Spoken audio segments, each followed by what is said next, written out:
1절로 9절에 있는 말씀, 제가 가지고 있는 성경 구약 913페이지입니다. 잠언서 4장 1절로 9절에 있는 말씀 봉독합니다. 아들들아, 아비의 훈계를 들으며 명철을 얻기에 주의하라. 내가 선한 도리를 너희에게 전하노니 내 법을 떠나지 말라. 나도 내 아버지에게 아들이었으며 내 어머니에게 유약한 외아들이었었노라.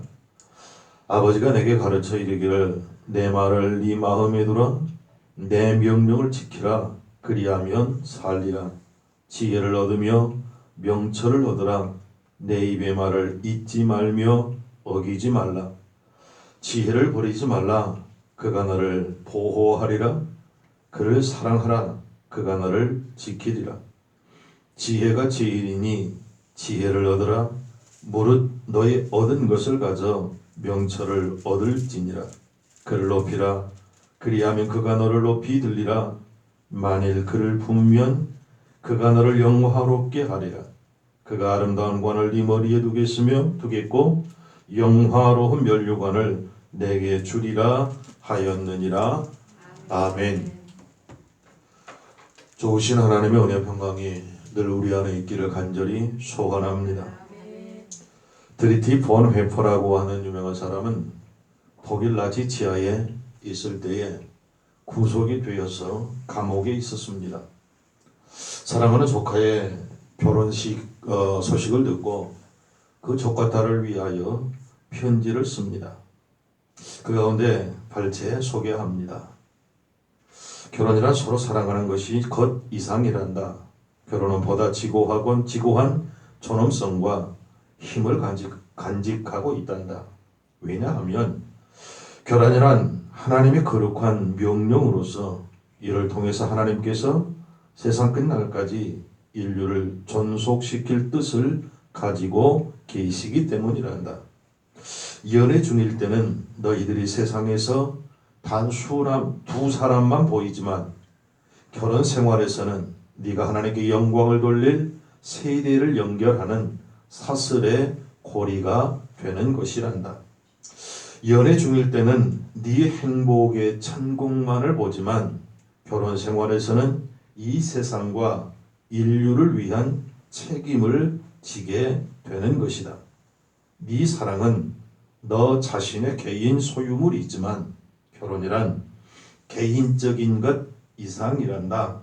결혼은 하나님의 사회적 신분이고 임무란다 라고 하는 글을 보네포는 사랑하는 조카딸의 결혼 축하 글로 써 주었습니다. 모세법이나 로마의 법에서도 아내 또는 여자의 권리를 남편의 권리, 남자의 권리와 동등하게 보지를 않았습니다. 그러나 그리스도 예수 안에 기독교에서는 남편은 물론 아내도 상대방의 완전한 성실성을 요구하는 권리가 주어졌습니다. 남편과 아내 동등하다라는 말입니다. 그러므로 아내는 남편과 함께 영원한 생명의 은혜를 유업으로 받을 자인 것을 성경은 말씀합니다. 베드로전서 3장 7절 말씀 보면 남편 된 자들아 이와 같이 지식을 따라 너희 아내와 동거하고 저는 더 연약한 그릇이요 또 생명의 은혜를 유업으로 함께 받을 자로 하라 귀히 여기라. 이는 너희 기도가 막히지 아니하게 하려 함이니라 라고 성경은 말씀합니다. 예수님 시대 때에 가장 엄격한 종파였던 에세네파가 있었는데 이 에세네파는 결혼을 하나님 나라에 들어가지 못하게 하는 장애물로 보았습니다. 그래서 누구든지 하나님 나라에 들어가려면 결혼을 해서는 안 된다. 오직 혼자 살아야 한다. 이것이 에세네파의 주장이었습니다. 그러나 그리스도인의 가정은 주님의 뜻이 하늘에서 이루어진 것 같이 이 땅에서도 이루어질 앞으로 다가올 하나님 나라의 형상으로 주어진 것이라는 사실을 성경은 분명히 우리에게 말씀합니다. 원하기는 오늘 예배하는 저와 여러분의 가정이 이 땅의 천국을 이루는 천국의 모형을 갖는 복된 가정 되기를 주의 이름으로 축복합니다. 그리스도인의 가정은 하늘나라를 배우는 학교일 뿐만 아니라 말씀드렸듯이 어떤 의미에서는 이 땅에서 맛볼 수 있는 천국의 모형이 되어야 한다는 말씀입니다. 정확히 말해서 교회는 가정 위에 있는 것입니다. 그러므로 가정 생활을 확립하지 않고서는 교회 생활을 확립할 수 없습니다. 그리스도인의 가정에서 성도들은 하나님의 교회를 통해서 부어주시는 축복을 즐거운 마음으로 받아들이고 늘 하나님의 교회를 통해서 주시는 하나님의 놀라우신 은혜와 사랑을 소망하며 사모하며 그 터를 하나님의 전을 찾아야 한다는 말씀이기도 합니다. 하나님의 사람 사도 바울은 그리스도인의 가정생활의 질서와 법도를 하나님의 말씀을 통해 확립하여 주었습니다. 왜냐하면 교회 부흥과 그 완성 방법을 찾아야 할 곳이 바로 그리스도인의 가정이기 때문입니다. 그리스도인의 가정은 그 가정 자체의 이익을 위해서 존재하지 않습니다. 그리스도인의 가정은 그 가정의 이익을 위하여 존재하는 것이 아니라 하나님의 영광을 위하여 이 땅에 세우셨음을 믿으시기 바랍니다. 그러므로 나 개인뿐만 아니라 우리의 가정이 하나님의 영광을 위한 도구로 쓰임받기를 간절히 소원합니다. 우리 가정은 하나님의 인정을 받아야 합니다. 시편 121편 127편 1절 말씀에 보면 여호와께서 집을 세우지 아니하시면 세우는 자의 수고가 헛되다라고 성경은 분명하게 말씀합니다. 우리 가정에 주님을 진정으로 모시면 우리 가정은 사시사철 늘 항상 푸르고 화려한 꽃과 그리스도의 향기를 바라는 천국이 됨을 믿으시기 바랍니다. 오늘 그리스도인의 가정은 어떤 가정이 되어야 하는가? 그리스도의 가정은 어떤 가정인가? 말씀을 전하고 들을 때에 우리의 마음에 먼저 하나님의 나라가 이루어지고 그를 통하여 우리의 가정과 우리 자녀들에게 하나님의 나라가 공급되어지고 이루어가는 놀라운 은혜가 있기를 간절히 소원합니다. 그리스도인이란 어떤 사람인가요? 그리스도인이란 성도란 그리스도와 함께 사는 사람을 그리스도인 성도라고 말합니다. 그렇다면 그리스도인의 가정, 성도의 가정은 어떤 가정인가요? 똑같이 하나님과 함께하는 그리스도와 함께하는 가정이 그리스도인의 가정이요 성도의 가정입니다. 말씀을 들을 때 과연 내가 속해 있는 내 가정은 그리스도인의 가정인가? 과연 우리의 가정에 하나님이 계시는가? 분명하게 깨닫고 다시 한번 그리스도와 함께 우리의 가정으로 돌아가 우리의 가정을 천국을 이루는 복된 은혜가 있기를 축복합니다. 첫째로 그리스도인의 가정은 창조력이 움트는 곳입니다. 하나님은 어제나 우리를 영원토록 창조하고 계십니다. 그 하나님은 항상 우리 곁에 계셔서 인격체로 나와 함께 하시고 늘 창조하고 계시다는 말입니다. 하나님의 창조에 대한 증거는 매일매일 우리의 삶을 통해서 생활을 통해서 찾아볼 수 있습니다. 하나님께서는 사람을 만드실 때 자신의 형상, 하나님의 형상을 따라 만드셨다라고 성경은 말씀합니다. 그럼 사람에게는 창조의 능력을 주셨습니다.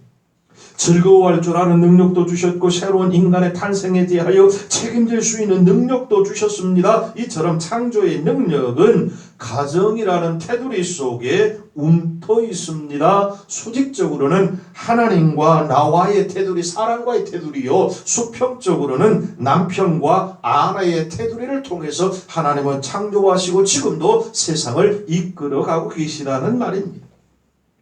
이런 환경 속에서 새로운 사람이 탄생하고 각양각색의 특징을 지니고 서로 영향을 미치는 창조적인 사람들로 태어나고 만들어지게 됩니다.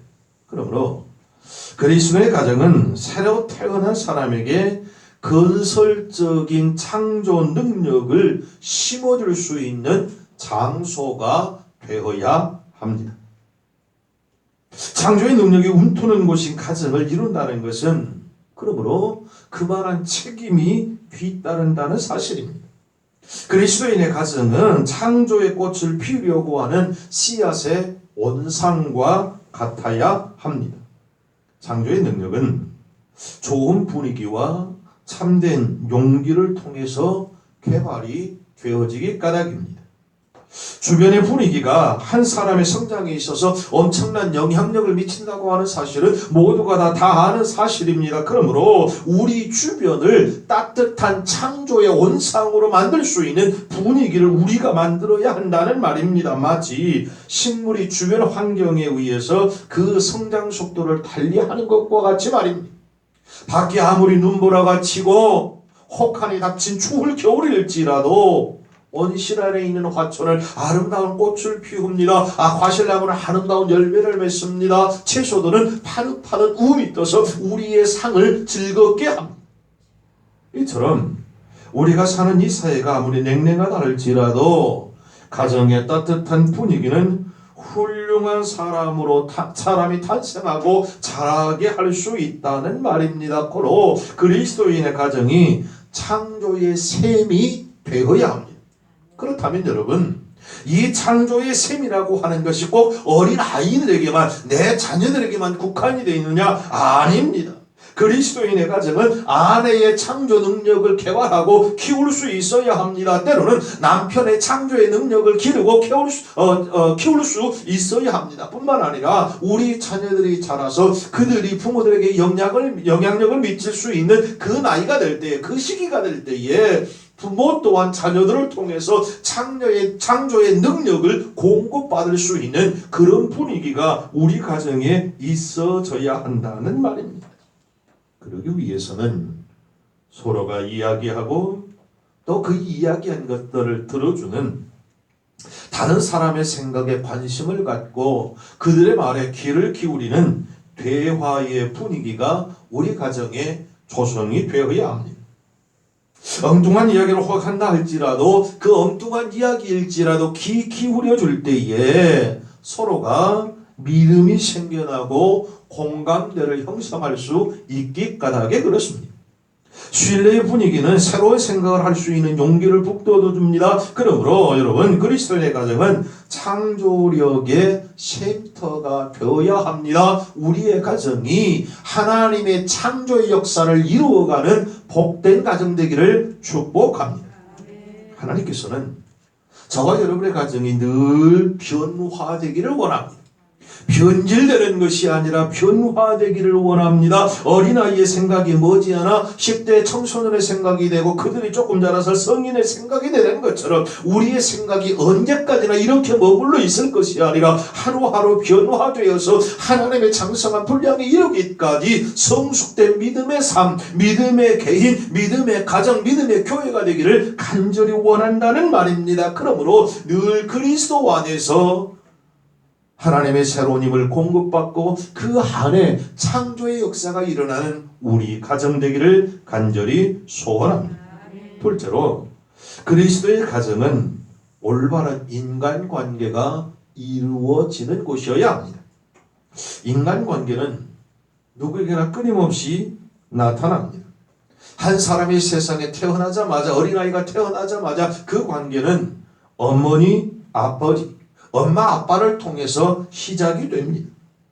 그러므로 인간관계는 태어날 때부터 죽을 때까지 쉬지 않고 계속됩니다.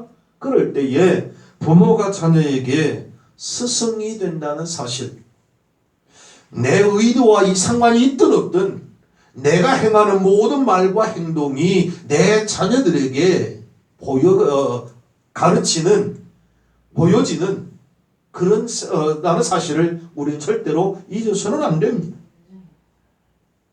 에더니는 아주 잘못된 방향으로 가르쳐 주는 경우도 있지만 또 어떤 이는 정말로 성경에 나타난 모범적인 삶으로 그 자녀들에게 무의식 가운데일지라도 그리스도를 전하고 하나님의 살아계심을 보여주며 자녀들로 하여금 믿음 안에 자랄 수 있는 그런 토대를 마련하는 가정도 있습니다.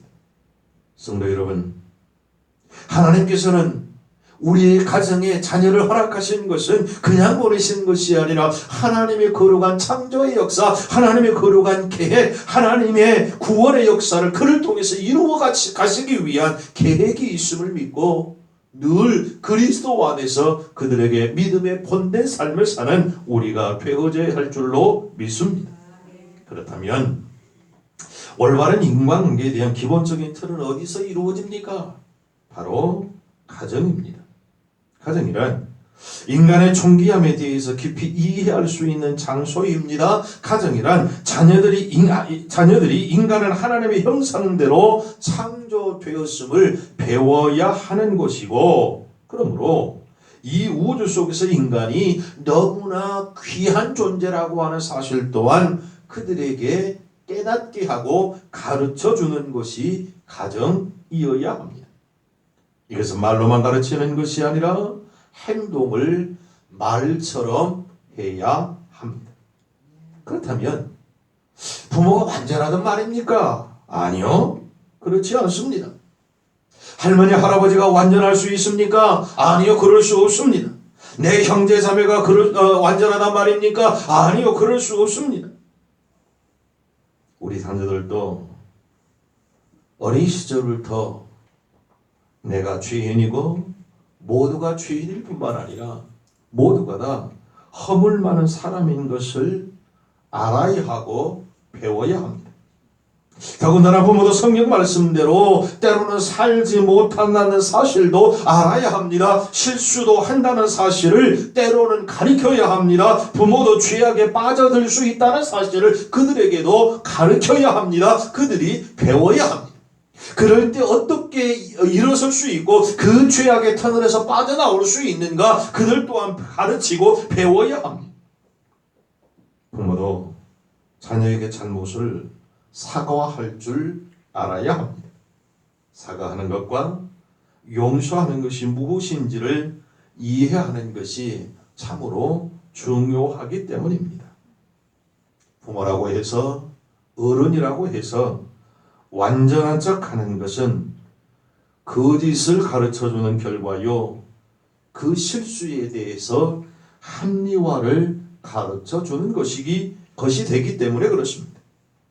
성경의 가르침을 이야기하고 성경과 어긋나는 행동을 하게 된 데 대해서 서로 지적해주며 토의하는 것 또한 가정에서 마땅히 해야 할 일입니다. 또 설사 같은 실수를 되풀이 할지라도 그를 정죄하고 미워하는 것이 아니라 다음에는 더 잘할 수 있을 것이라고 하는 기대, 그 말 한마디는 상대방에게 힘을 더해줄 수 있다는 사실입니다.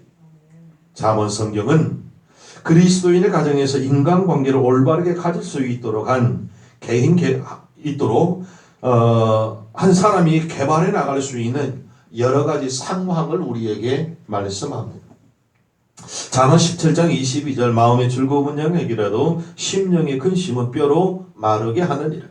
잠언 12장 25절 근심이 사람의 마음에 있으며 그것으로 번뇌케 하나 선한 말은 그것을 즐겁게 하느니라. 아멘. 그리스도인의 가정에 있어서 그 분위기가 얼마나 중요한가 우리에게 말씀합니다. 성도 여러분, 우리 가정을 올바른 인간관계를 이루는 장소로 삼는 것 얼마나 중요한지 모릅니다.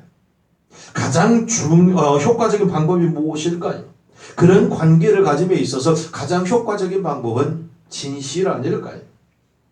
한 번으로 그치는 것이 아니라 이러한 진실됨이 되풀이되고 반복될 때에 우리 자녀들은 진실을 알게 되고 믿고 신뢰하게 됩니다. 인간관계에 있어서 멀어지는 것이 아니라 더 가까워짐으로 깊은 신뢰 속에 그리스도의 형상을 닮아갈 수 있다는 말씀입니다. 이것이 우리와 우리 가정의 목표가 되어야 되지 않을까요? 가정이란 서로 의지하고 서로 사랑하고 서로 믿고 아껴주고 서로 자신을 희생하고 서로 존중해주는 것이 가정이 되어야 합니다.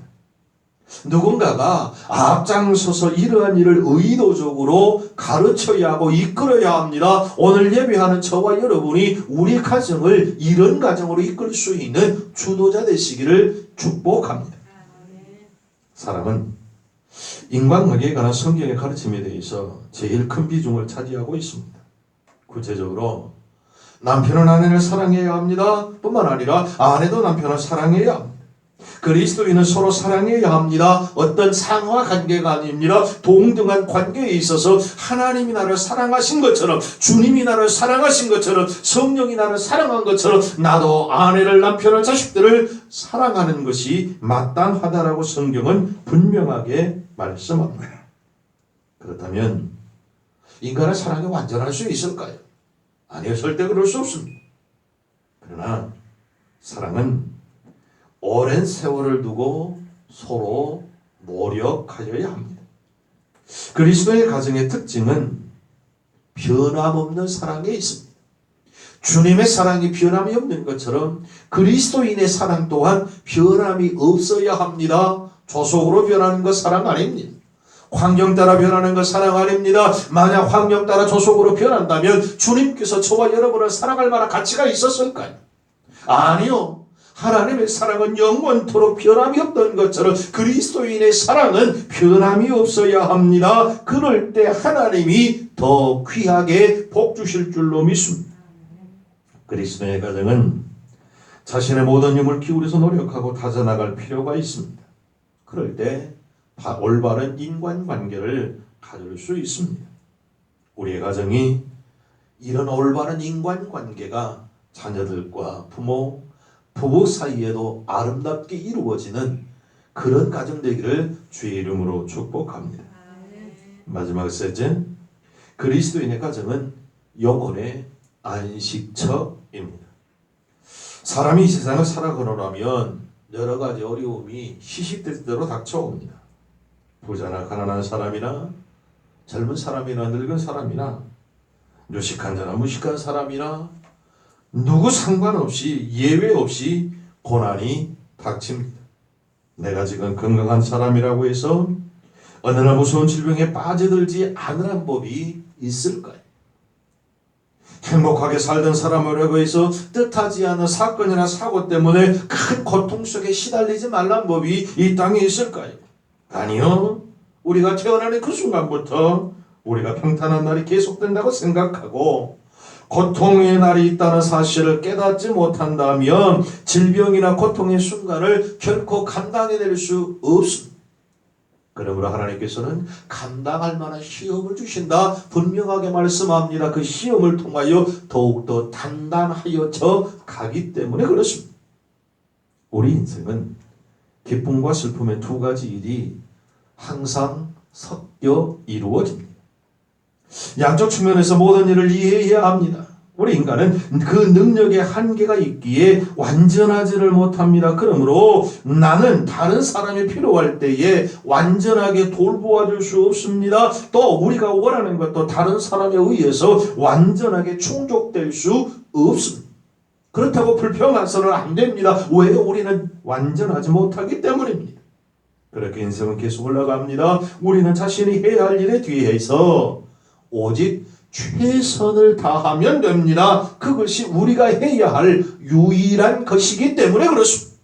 우리 최선 이후의 것은 하나님이 책임지십니다. 하나님이 도와주십니다. 하나님이 하실 때 할 수 있음을 우리는 믿습니다. 그리스도인의 가정이란 이웃끼리 서로 관심을 가지고 돌보아 주는 것을 말합니다. 내 가장 가까운 이웃은 누구라고요? 담 넘어 이웃집? 아니요. 내 가장 가까운 이웃은 남편이요, 아내요, 부모요, 자식입니다. 그리고 담을 넘어갑니다. 성도 여러분, 그리스도의 가정이란 서로 이웃끼리 관심을 가지고 돌보아주는 것이요 상대방의 짐을 덜어주는 것을 의미합니다. 무엇보다 먼저 알아야 할 것은 고난의 때, 폭풍의 날에 안식처요 훌륭한 병원이 어디 있냐? 서울대학 병원이 아닙니다. 내 가정이 되어져야 합니다. 유명하고 큰 병원이 아니라 가장 유명하고 가장 큰 병원은 내 가정인 것을 꼭 기억하고 믿으시기 바랍니다. 성경은 우는 자와 함께 울라 말씀합니다. 이 말씀은 하나님께서 그의 자녀들에게 기대하는 것이 무엇인가 알 수 있습니다. 하나님이 우리에게 베풀어 주시는 것과 같이 우리도 다른 사람을 위로해 주라고 하는 말씀 아닐까요? 하나님께서는 우리의 고통과 우리의 아픔을 전부 위로해 주셨던 것처럼 나도 내 있는 최선을 다해서 내 이웃이 어렵고 힘들어할 때에 함께 위로해주고 보듬어주고 함께 울어주는 그리스도 안의 참된 사랑의 공동체를 이룰 것을 우리에게 말씀합니다. 그리스도의 가정은 무엇인가요? 약점을 가지고 있는 사람들을 사랑과 이해로서 감싸주는 것이요. 그리스도의 가정은 고난의 시절에 피난처를 제공해주는 사람들이 있는 그곳이 그리스도인의 가정이 되어야 합니다. 작게는 우리 개인의 가정입니다. 보다 크게는 우리 왕림 제1교회가 그런 교회가 되기를 간절히 소원합니다.